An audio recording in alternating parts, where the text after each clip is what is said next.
Investigators pieced together a Coloradan's final days before he died in a truck that exploded outside a Trump hotel. The FBI tracked him using technology that is in and around many of our vehicles. I think we need to recognize the fact that our cars are essentially computers on wheels. The first big name to announce for governor is here. We'll ask him if his top accomplishment doesn't just take credit for other people's work. Advocates for preserving a wild stretch on the western slope adjust to a new political reality. And let's help build some affordable housing in Colorado in remembrance of the former president who came to town in his decades of work doing just that. Tonight on Next. It reads like the start of a mystery novel. What would motivate a decorated Army soldier to leave his home in Colorado, drive to Las Vegas in a rented Tesla Cybertruck, and kill himself as he blows up the truck on the doorstep of a hotel owned by the incoming president? And do the overlapping connections with a suspected terrorist who attacked a New Year's Eve celebration on that same night in New Orleans indicate a link or just a coincidence? The FBI said today it does not have a definitive link between the blast in Las Vegas and the attack in New Orleans. Investigators say Matthew Livelsberger, Green Beret living in Colorado Springs, rented a Cybertruck in Denver on December 28th. They have tracked his journey to Vegas through video from Tesla charging stations along the way. The truck then pulled into the valet area of the Trump International Hotel yesterday morning. Investigators say they believe Livelsberger shot himself in the head just before the truck exploded. 7 people nearby were slightly injured. The FBI is investigating that explosion in Vegas as a possible act of terrorism. They say that Livelsberger used the same car rental app as the Army veteran who drove a truck into a crowd in New Orleans yesterday, killing 14 people. Both those men served at Fort Bragg in North Carolina, but they were there at different times in different units. The FBI says that attack in New Orleans was motivated by Islamic extremism. So investigators have essentially put together a map of the suspect's travel from Denver to Las Vegas due to the 8 stops that he made to charge that electric vehicle. It is a reminder of just how much modern vehicles, EV or not, share information about where we go. Car makers have privacy policies for their vehicles, just like we have for our phones or computers, and our Marshall Zellinger found out today some of these are pretty detailed, Marshall, in the info that you give up when you get into a vehicle. As you're about to learn, Kyle, there is one manufacturer out there that has information as tame as our driver's license, perhaps the content of our texts or emails, to our sex life. Yeah, you're about to learn that. A lot of this information somehow comes from the shark fin on top of your car, which is less about aerodynamics and more about collecting and sharing information. Filling up looks different for an electric vehicle. The information your car shares with the car's maker, however, is similar whether it's an electric vehicle or gas-powered car. And so any car made in the last decade or so has a whole bunch of electronics, measurements, these sorts of things. They also phone home. They phone home to their manufacturer. MSU Denver's Steve Beatty is someone who knows what to look for in those long-winded user agreements and privacy policies that we don't read. Oh, did you know cars also have privacy policies? I think we need to recognize the fact that our cars are essentially computers on wheels that track us and also take us to where we want to go. But that's almost secondary. Law enforcement in Las Vegas were able to track the driving history of the guy who rented a Cybertruck in Denver because Tesla charging stations told the story of where the truck stopped to charge. Tesla has a privacy policy. It includes how to opt out of vehicle data, but also says this may result in your vehicle suffering from reduced functionality, serious damage, or inoperability. Kia's privacy policy says the company collects sensitive personal information, ranging from racial or ethnic origin, religious or philosophical beliefs, immigration status, to sex life or sexual orientation information. Beatty suggests that last part could be from making inferences based on locations your car has parked. How are all those manufacturers getting my information? Right, so they have essentially cell phone connections. We've all seen the little shark tail on the back of our cars. We think it helps us to receive information. That's not what it's there for. It's there to send information. Even passengers are at risk of giving up personal information just by getting in someone else's car. If you climb into somebody else's vehicle and connect to their car some way or another, Bluetooth, then you are implicitly consenting to all of the things that they have consented to. Maybe one of the solutions you've come up with during this story is, hey, I'm just going to rip the shark fin off the car. Some issues there. You might not have a radio after that. I've seen some things online about roof damage, water leaking. It's probably best to have that on there. Colorado has some strict opt-out policies in law. So first, find the privacy policy you probably didn't know exists, and then look for your manufacturer's opt-out options. And you can try to do it via email, phone call, something like that. Why does Kia need to know about our sex lives, Marshall? I asked. I did not get a response from Kia. I gave them a 5 o'clock deadline. We'll see if I get an answer for tomorrow. It feels like a fair question that I would like answered before I get into a Kia. All right, Marshall Zellinger, thank you. The 2026 campaign for governor began today on the second day of 2025. As Democratic Attorney General Phil Weiser announced that he's running. Now, that's no surprise that he's in. It's likely going to be a crowded Democratic primary as Democratic Governor Jared Polis is term limited. Let's be honest here, Republicans have not been competitive in statewide races for some time. AG Weiser joined me for tonight's next conversation. What are Colorado's biggest problems today, in your view? Affordability is what I hear again and again. There's so many people, teachers, firefighters, police officers, who can't afford to live in communities where they work. Pagosa Springs, for example. Housing prices have gone up. They're having trouble attracting law enforcement. People say, I can't afford to live there. People who are in Steamboat Springs and law enforcement, they've got to live all the way in Craig and commute. That's not safe because an emergency happens and you're living an hour away. This is a crisis for Colorado. Your campaign announcement listed your top accomplishment as stopping the Kroger-Albertsons merger. But it was a lawsuit filed by the Washington Attorney General that got the permanent injunction. It was a lawsuit filed by a bunch of other attorneys general that got the temporary nationwide injunction out of Oregon. Is it fair for you to claim credit for stopping this merger? That was the work of other people. It was a team effort, Kyle. I will be the first to admit that. I will say we got an injunction here in Colorado, a temporary injunction, because we made a showing to the judge that we're reasonably likely to win ultimately. It was going to be a race to the finish, which judge ruled first. Now, our judge didn't rule first, but the evidence that we developed here in Colorado is evidence that also helped the other cases and vice versa. So it was a team effort. You've described yourself in the past as Colorado's chief law enforcement officer, despite the fact that your office has a limited portfolio in which you're primary over things like white-collar crime, consumer protection, antitrust. Question, if you're the chief law enforcement officer in Colorado, is it fair for Coloradans to hold you responsible for the state of crime? This is a picture that we have to have all the parts, which is to say Colorado, like a whole bunch of states, saw crime go up during the pandemic, and that's been a national trend in red cities and blue cities.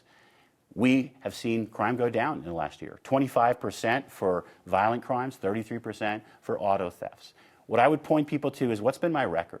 Investing in recruiting more law enforcement officers, improving training for the first time in 40 years, developing gun safety measures that we've pushed for in the legislature and defended in court, going after, as you note, crime rings, white-collar criminals, protecting victims of domestic violence. I've got a robust record on public safety. That's what people should judge me on. You can find my full, unedited 20-minute conversation with AG Weiser on the next YouTube channel. There, we discuss whether he has any policy disagreements with Governor Polis and who he believes should be deported in President-elect Donald Trump's mass deportation pledge. Colorado's affordable housing crisis is certainly not new. There was once a guy who didn't even live here, who came into town, rolled up his sleeves, and tried to do a little something about it. His name was Jimmy Carter. And that is why this week's Word of Thanks microgiving campaign supports Habitat for Humanity for Metro Denver. Former President Carter helped to build and repair homes in Denver for that nonprofit in 2013. Habitat's still focused on making sure that Coloradans like police officers, firefighters, teachers can live in the communities that they serve, that they're not priced out. The work that the Carters did with Habitat for more than 30 years continues today. There are 2 big builds going on this year in Denver and Aurora. 8 new homes in Denver, 20 in Aurora. We can help out with both those projects in remembrance of Jimmy Carter's legacy. So the way it works is that Habitat sells the homes that it builds to families below cost. So those families still carry significant mortgages. They have skin in the game, but it's at a more affordable level, which is subsidized by the people who donate to Habitat, like us. And the deal is that if those homeowners resell the home down the line, they get to keep some of the equity, but not so much that the home is no longer affordable for the next owner and the one after that. It stays affordable housing in our community. Scan that QR code on your screen or text the word thanks to 303-871-1491 to get that link to donate. Your close to $14 million in microgiving has proven how $5 contributions add up. So as always, I'll match the first 50 donations of $5 to get us rolling. More than 3,900 of you have signed up to simplify your giving with a monthly donation to the Word of Thanks Fund. It's meant we started your recent microgiving campaigns about $25,000 in donations each week. That is amazing. You can use that same QR code or text to get there. So it's been months since one of Colorado's newly introduced wolves died in captivity. Well, now the feds say that wolf was killed. They're opening an investigation. Political winds have shifted and we need to have a plan in place. The Trump administration is not likely to support plans for protecting nature in southwestern Colorado. So tonight, a look at what's next. So somebody shot one of the gray wolves recently released on the western slope. This happened a while back, but we're just now learning about it. The U.S. Fish and Wildlife Service says it's investigating the death of a male wolf that died in captivity back in September. That wolf was part of the Copper Creek pack, which was captured in Grand County. Ranchers had complained that particular pack of wolves had repeatedly attacked livestock. The wolf then died shortly after being captured. All Parks and Wildlife has said is that it came in poor condition. And now, after a necropsy, the feds say what happened was that wolf had been shot. Injuring or killing a gray wolf in Colorado is still a federal crime. They're protected under the Endangered Species Act. Last year, the U.S. House voted to remove those protections, but that never actually became law. A nice Thursday in Denver with temperatures this afternoon in the lower 50s. Winds which were very gusty along the Front Range and creating areas of blowing snow on I-70 are starting to ease, and all of the advisories for snow and travel have canceled out. We get a break tomorrow ahead of the next storm, and this one will bring a chance of snow to Denver starting Saturday evening. Temperatures have cooled back to the mid-30s this hour. Winds are still pretty gusty over the higher passes like Loveland Pass, Dumont, Estes Park. Radar showing some lingering snow showers in northeastern Colorado, but the trend will be for clearing skies. We get a sunny day tomorrow, high clouds coming in, and another day with above average temperatures. Between now and about 10 o'clock, temperatures in the lower 40s and mid 30s, so a comfortable evening. 7-day forecast includes a high of 51 on your Friday, increasing clouds Saturday with snow Saturday night, moving out on Sunday. More snow possible Monday night into early Tuesday. Tuesday's high, I don't know that we get above freezing. Back to sunshine and 40s the middle part of next week. The people pushing for a new national monument in southwest Colorado are looking at a possible compromise before Donald Trump takes office and kills the idea altogether. That and my continuing questions about why Kia needs to know about our sex lives next. Hey, a reminder, you can catch this show streaming each night at 6 p.m. on 9 News Plus, and we are now a podcast each night. Find us wherever you get other stuff for your ear holes. President Biden only has a few weeks to act if he has any interest in making hundreds of thousands of acres in southwestern Colorado a new national monument. A group called People for the Dolores Canyons National Monument want to protect that land from development. Opponents of the idea say that making it a national monument could limit mining and ranching. For the first time, both sides appear open to compromise. Our Evan Krugel shows us what that could look like. A new year often begins with reflection, and the Dolores River Canyon in southwest Colorado offers the perfect backdrop for quiet thinking. So maintaining that solitude is really, really important to us. Amy Tooker has been fighting to protect that peace and quiet by pushing back against plans to turn nearly 400,000 acres of land into a national monument, a plan that's likely now on hold with President-elect Trump set to take office. We've always, been on edge on if Biden is going to do that and when.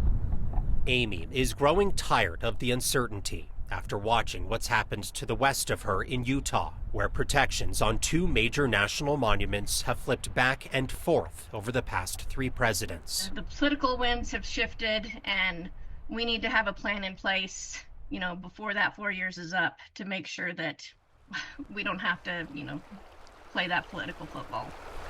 It's why Amy now supports plans for a national conservation area, which would be much smaller in size than the monument proposal while still protecting this canyon. I'm encouraged by those conversations so far and going in that kind of a direction. Scott Braden supports the monument, but admits he's growing more open to a compromise following the election. I still think that a lot of good can come out of this whole process, which is raising awareness and support for permanent protections for the Dolores River country. Initial plans from Mesa County show the NCA would be about 1/10 of the size of the proposed monument. Scott says some protections would be better than none. I don't think it's as much about a number as about the quality of the places and the values that are being conserved.